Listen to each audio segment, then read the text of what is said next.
les résonances que ça fait, ça a été quand même... voilà, j'étais un peu circonspecte en me disant, est-ce que voilà, tous les gens qui sont de culture musulmane en France, les jeunes, même génération, est-ce qu'on est au courant de ça? Et cette réponse, je ne peux pas répondre précisément à cette question. Juste ce que j'ai pu observer, c'est que généralement, quand on est voilà, la deuxième, troisième génération en France issue d'immigration, il y a toujours un moment où on se demande, c'est toujours le vieil adage, pour savoir où on va, faut savoir où on vient. Donc il y a toujours cette question des origines, de ce qu'on est, notre positionnement par rapport à la société française, avec comment conjuguer notre héritage culturel, ce qu'on apprend à la maison, ce qu'on apprend à l'école, sans devenir schizophrène. Donc ça fait quand même une certaine... c'est des questions qui sont assez difficiles à appréhender, et j'ai remarqué que plus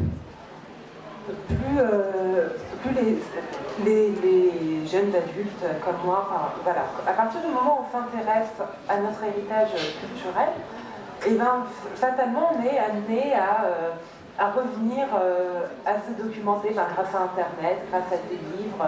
Voilà, Internet c'est assez magique parce que d'un lien à un autre on découvre, on commence par une notice Wikipédia et puis après on lit l'historien le plus spécialisé qui a écrit sur Al-Andalus ou la Sicile. Et j'imagine que c'est vraiment un soulagement de se dire, finalement, nous autres jeunes de culture musulmane, pratiquants à divers degrés, on a un lien quand même avec...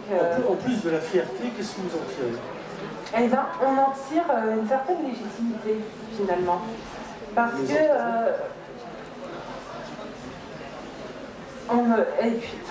moi aussi, donc l'un des aspects qui me frappe dans ces histoires, c'est que ça reste quand même du ressort du mythe.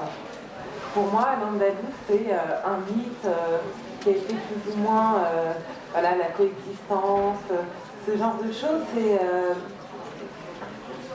ça semble être un mythe, donc je ne sais pas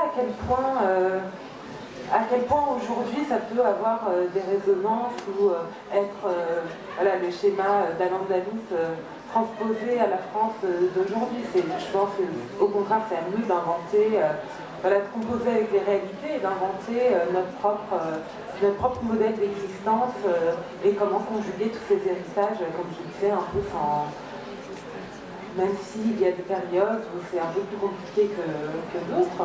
Donc c'est vraiment une question toute simple,